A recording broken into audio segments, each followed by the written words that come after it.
everyone. This is update for December 5, 2023, day 650 of the war, end of the date update.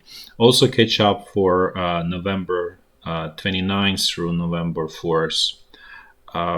Sorry for missing this, for not making those videos. I just needed some small personal break. But now let's start with general developments. I would say strategic developments around Ukraine, and then I'm gonna jump to Russia a little bit. So first, inside of Ukraine, there is this war between the president and his faction versus head of Ukrainian army. It's continuing, deepening, and involving more and more political figures. So first, a mayor of Ukrainian capital Kyiv, he stated that Ukrainian president is creating effectively dictatorship in Ukraine, and he sided with the head of Ukrainian military. To be fair, I would say he's totally right. Effectively, Ukrainian parliament is supposed to be re-elected, I believe, in October of this year, but there's no re-election, and there won't be any re-election of, or I would say, election of the Ukrainian president supposed to be in March of 2024. So effectively, de facto, there's very little legitimacy in Ukrainian parliament at this point. And after March 2024, there will be very little legitimacy in Ukrainian president. The importance of this is that during this time when there is political fight, there is disagreement, and generally confrontation, political legitimacy becomes extremely important. And liking it means that Ukrainian president and parliament effectively will have very little influence or political way in general. And as I mentioned before, there is this accelerating trend of the members of Ukrainian parliament just basically, I would say, relinquishing their position and just basically leaving parliament, which is, I would describe it as rats leaving a sinking ship. That's the best way to describe the situation. Not that they were really any productive or had any created anything positive. There was nothing, I would say, if anything, there was only negative that came out of that parliament, and the parliament is completely controlled by Ukrainian president. So effectively, he controls both legislative and executive power. His prime minister is also his appointee, so he controls essentially, as I said, executive and legislative power, has full control. This was given to him by Ukrainian people in the hope for large and important and deep changes in Ukraine or reforms, as there was realization that in 2019 that there is no path forward for Ukraine unless it starts to change drastically. Unfortunately, it was, I would say, false gold. That's the best way to describe it, and I would say the most polite way to describe it. And so there were no reforms, no changes, no real changes, only superficial show until the war started. By the way, I would caution a lot of viewers who probably saw Javier Milei elected as Argentinian president, also on promises of very radical changes. And something tells me, intuition, looking at Ukraine, that there probably will be big flop out of those promises there as well. And so going back to Ukrainian situation, so there is complete confrontation and split inside of the country. There is moves by Ukrainian president against his prime contender, former Ukrainian president. He didn't allow him to leave Ukraine. He had some meetings lined up in the U.S. and Europe, including Hungary. So there is, I would say, as I said, the 1917 moment for Ukraine is approaching sooner than I would say I expected. In addition, there is realization that there won't be immediate support from the U.S., that it's not reliable source, and you cannot be just relying on U.S. and not doing anything. That's really sending shivers within Ukrainian political class, because the approach is okay, we just don't do anything. We're getting support, financial support, military support from Europe and from the US, and that will carry the day, and we really don't need to do anything. We're just gonna basically move along. And the realization that this strategy is complete failure, and then there could be real personal consequences for all of this political class that was pushing for this. That really scares that this political class that's sort of running Ukraine right now, and actually run it into the ground. So and then this is a picture from Facebook from this hit person by Ukrainian president. She is a member of Ukrainian parliament. She already openly doing casting for who's going to be new head of Ukrainian military. Basically, we have existing one. He's not sort of relieved of his duties. He's not fired formally by Ukrainian president, but she's already doing casting publicly and so on. So you can see these names and things like that. That's obviously absolutely inappropriate, first of all, this and also tells the level of confrontation, the level of sort of personal probably hatred between Ukrainian president and the head of Ukrainian military. And obviously this conflict is not going to any peaceful resolution or any kind of reconciliation or compromise. The rumors are circling that Ukrainian president is going to relieve head of Ukrainian military sometime in December. The problem is obviously head of Ukrainian military has more popular support and much more and growing popular support, versus Ukrainian president has smaller and declining. So whether this is going to work out for him or not, we'll see. But that's general situation. Then there's another level of complication is what's going on in the US.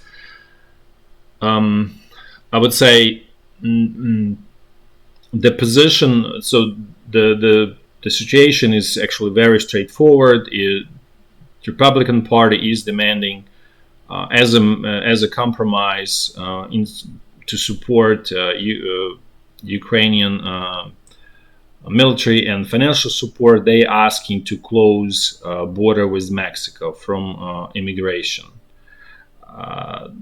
from Democratic Party. And so far, Democrat and the second most important, actually, very important, actually, point is basically accountability for the resources being spent, and also clear path, clear strategy to victory, or the plan of what's going to happen next. And both of these items are sort of extremely problematic for Democratic Party. One for the immigration, this is probably more internal politics, and this is something that it doesn't look that Democratic Party is willing to compromise on. I don't know, so anything is possible in politics, but so far they pretty strong. They have very stubborn position that they're not going to compromise on that. And the second part is about strategy. The problem is that nobody in Ukrainian military or government has strategy. Nobody in Democratic Party has a strategy for how to what's the vision for this conflict. And that's really, I would say, crux of the problem, where everything else is really stemming. There's no real strategy. It's just play by ear, play by the situation, just basically move with the flow and hope things will somehow get resolved. And it's getting to the point that you need to show results, or you need to show clear vision. What are you going to do? And as I said, Ukrainian political top doesn't have that. Ukrainian military top doesn't have it, and then it's obviously carried to the U.S. and there is no not enough willingness to support just moving along for moving along, especially if it costs significant amount of money. So at this point, Ukraine effectively caught in the U.S. internal politics, basically between rock and a hard place there.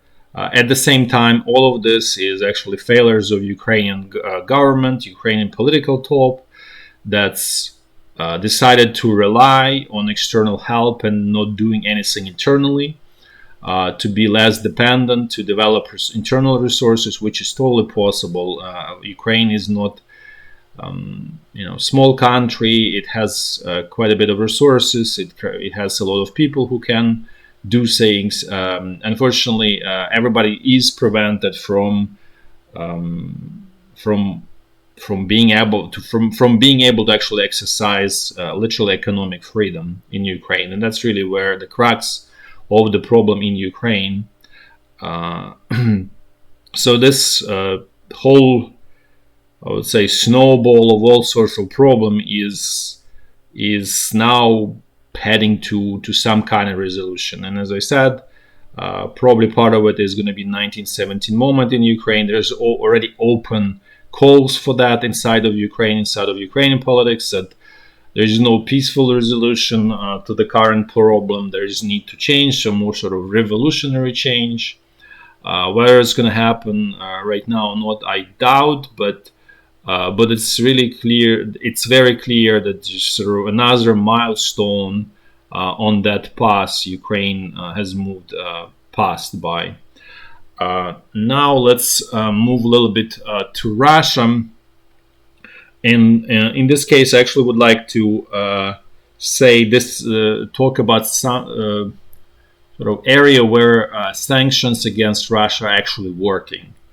And they're actually creating kind of real threat, not immediate, but it's sort of at the initial stages. So what I'm talking about is passenger aircraft in Russia, and it's all, as you can see here.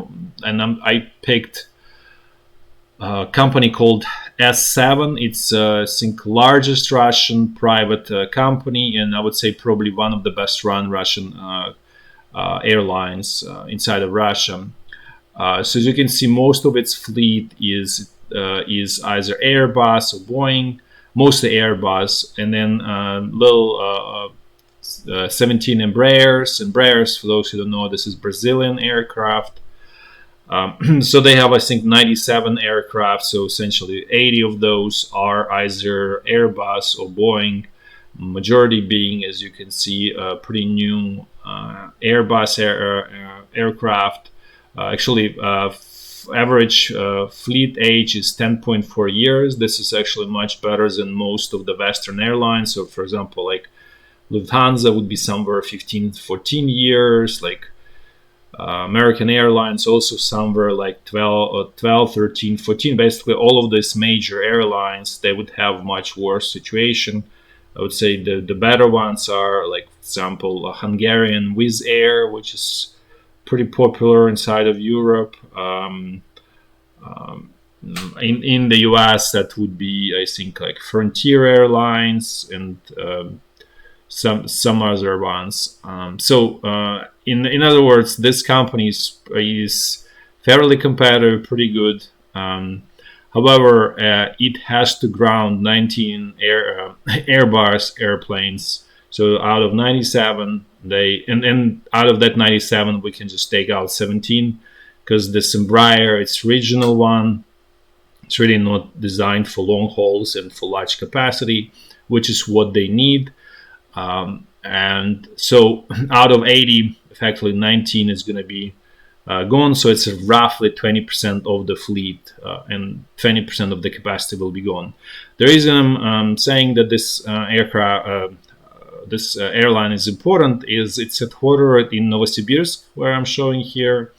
And the main sort of role of this airline is to connect Russians like Siberia and Far East, Vladivostok, to Moscow, basically to the center of the country.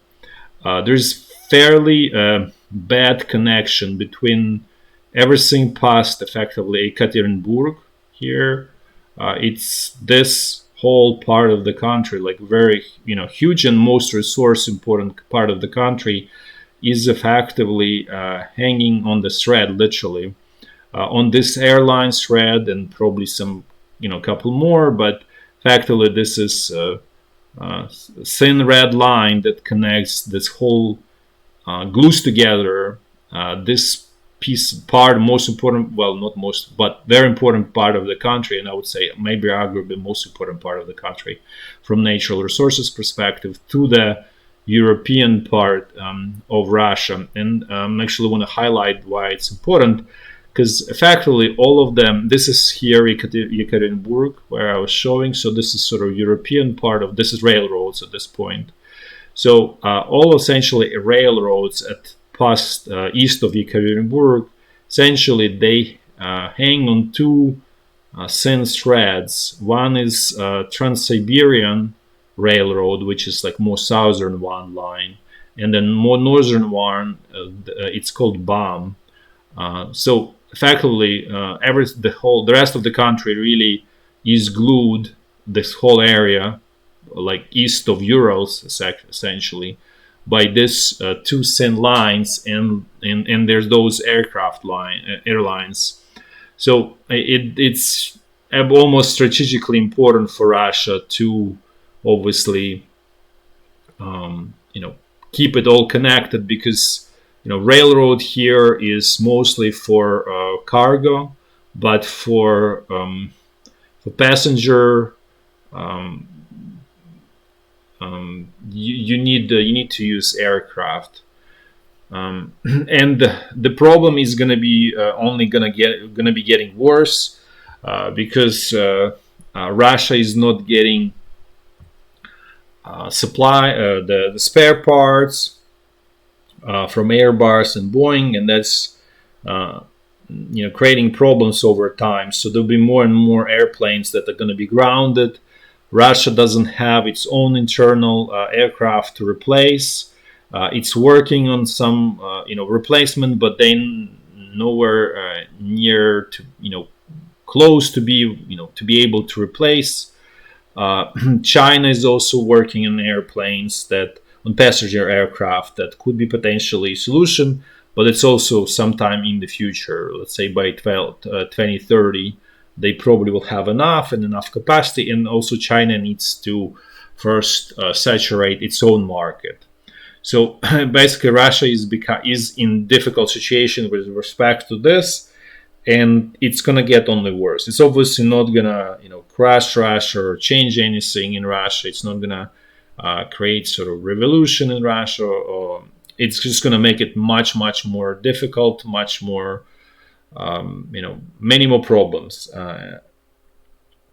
So the things like this, and then, for example, I mentioned before about the wireless communication problem with the servers, with data centers.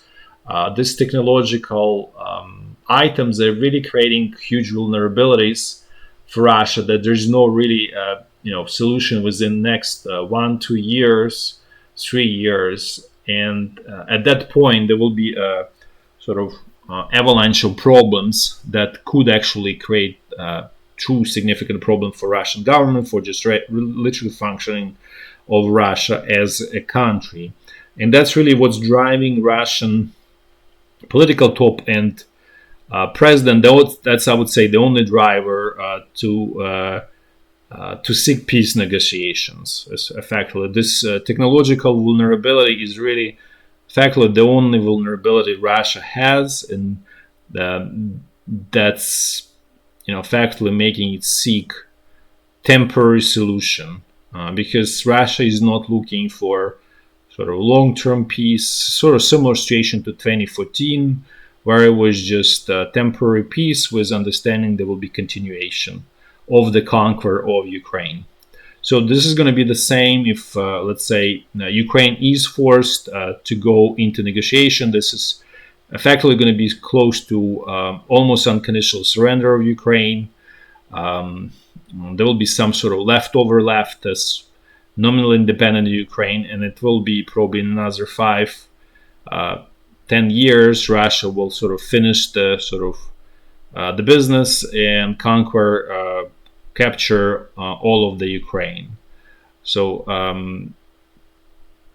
the next step would be probably Baltic states, and for example, Russian president already issued direct threats to Latvia, stating that they are creating problem for Russians who live in Latvia. Just for those who don't understand, the Russians in Latvia are not there sort of for natural reasons. There was basically ethnic genocide during Soviet time, where most of the Latvians were brought to Gulag and they were replaced with the Russian population. So it's nothing of this is sort of natural and normal, but at this point, Russian president is trying to play that card and leverage that ethnic cleansing, actually continuing leveraging that to his advantage. At the same time, giving all of this what's going on, I also want to mention that Russian state budget collections from oil income are very good in November. It's almost like close to 1 trillion Russian rubles, which is, to be exact, I think it's 960 billion Russian rubles, which is according to the plan. So things are moving pretty well financially for Russia. This is in contrast to what's going on in first quarter, where things really were dire. Thanks to the global oil markets, things are doing well. Things are going pretty well because crude oil remains relatively high. It went down a little bit, so it probably will reduce a little bit going forward. Oil income for Russian budget, but it's still pretty good, still enough to continue without feeling too much pain. At least from the financial perspective, there is no leverage. Russia is doing fine, and there is no compelling reason to basically to have negotiations. Another sort of data point about Russian economy is cargo volume over railroads, and I just showed you this railroads. So the numbers that came for cumulatively for January through November included 2023 are flat relative to 2022. This basically does not support these numbers that coming out of the Russian Statistical Bureau that's showing that I think the growth of the economy there is like 5%, or GDP growth is 5%. This certainly not supported by actual physical economy growth. It's somehow inflated numbers. Didn't dig into detail, but from the sort of real economy, real life, those numbers are not. Those numbers from the Russian Statistical Bureau are definitely not real. While Russia is sending signals that it's ready for negotiations, it's continuing build up of its military. So there was a new decree by Russian president who increased Russian military by 170,000 soldiers. So now the total number of soldiers is 1,320,000. the total size of the military, I think it's like over 2 million, I think 2.2 million or something like that, or maybe even getting towards 2.3, but those are sort of administrative personnel, so the civilians working in different sort of positions, but a true military that sort of could be put on the ground is 1.3 million at this point. So again, this also shows that Russian army is growing at this point probably faster in size, just numerically, than Ukrainian army, and eventually, fairly soon, it will be able to catch up to Ukrainian army in size in terms of number of soldiers.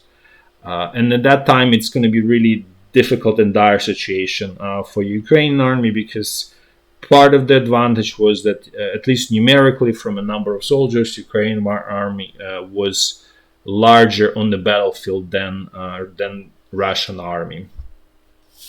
That's all in terms of general news. Now I'm going to switch to the situation on the battlefield. Things basically not really changing significantly. The Ukrainian forces are on defensive, effectively everywhere. Russian side is trying to put pressure. They're not trying to make any bold offensive or true offensive moves. The strategy is very primitive, very simple, but at the same time it does work. It's basically war of attrition, inflicting as many losses in terms of number of people for Ukrainian army. Also trying to take out high-value artillery pieces, which is also basically creates a skeleton for Ukrainian defenses. And that's really just kind of like chewing piece by piece, slowly but surely, Ukrainian army. That's long-term strategy. It's not going to work out sort of in a month or two, but giving enough time, 6 months, I don't know, maybe more, the Ukrainian defenses are going to be in critical condition. There are sort of voices saying that they are already in critical condition or going to get very soon. Potentially that's true. I don't see it that quickly, but nothing is impossible, let's put it this way. Now I'm going to walk through the front line in a clockwise fashion, as I always do. So the situation along the state border remains quiet, the same. Nothing important or significant from strategic perspective there. Now situation along on the Lugansk front line, things remain more or less the same. Russian pressure northeast of Kupiansk. Then there is pressure again in the same direction of Kupiansk, and pressure towards this, essentially to cross the stream, effectively create a bridgehead on the western side of this bridgehead. So far, no advances by Russian side here. Now let's move to the North Donbass front line. Things have become somewhat more active. First, once in a while, Russian command started attacks in the northern sector, and that's probably the sort of long-term goal, is to capture this town Siversk here. We'll see if that happens, if that's going to be possible, but it seems like that's the sort of goal, immediate goal here. And again, this is nothing bold here, primitive squeeze. As I said before, this is within that strategy, primitively squeezing, exchanging one-to-one soldiers, and effectively draining Ukraine out of people. Where there is a sign of sort of first problems within Ukrainian army, that it's sort of started to crumble and could not hold defenses properly, is actually capture of the village Khromove. This is basically outskirt of Bahmut, western outskirt of Bahmut. Russian army managed to capture it, saying like 2 or 3 days ago, pushing Ukrainian forces towards west, as you can see. And this is not strategic victory or anything. This is more, I would say, going into this whole conversation that the internal strength of Ukrainian army is going down, and quality, first of all, and motivation. And that's probably will lead to the more and more of those things are happening as time passes by. Then Russian forces continuing put pressure around Klishivka and Andriivka, but so far no success there. Now let's move to the central Donbass front line. Situation around Avdiivka remains difficult for Ukrainian forces. Russian troops continuing through this baby bites. And as I said before, the only way out of the situation for Ukrainian side is actually counterattack, but not straight against their attacking forces, probably on the flanks and so on. But for that, you need to have offensive skills at the command level and also at troops level, which is non-existent. So effectively, this will turn into rigid defense, and war of attrition, where Ukraine is going to be losing, and eventually it will lose Avdiivka in that fashion. Then the next area is Maryinka, where actually Russian troops at this point managed to capture about 95% of the town. So Ukrainian troops are close to be losing control of any sort of part of Maryinka. Effectively, I can say at this point that Russian troops effectively controlling Maryinka nominally. It will not be correct because there is still, 5% or less that's being controlled by Ukrainian forces, but it's very clearly that that's going to be lost probably within a month or so, maybe even sooner. So again, this might be again another sign that the internal strength of Ukrainian army is sort of declining and going in the wrong direction. Now let's look at Zaporizhya front line. Things here remain stable, fairly quiet. Some Russian pressure south of this village, Lotaneva, without much success, and otherwise it's completely low, small-scale skirmishes that really don't create any sort of strategic picture here. Now let's look at the situation along the Dnipro River. Things here remain the same. Ukrainian forces maintain bridgehead. They're not really decisively expanding or not really trying to expand it in a meaningful way. Russian military is responding by simply air bombing that area, which has very partial success. Not I would say this it's effectively stalemate at this point. That this stalemate can last for a while, for a long time. That's all for today. Thanks for watching, and until next time, bye bye.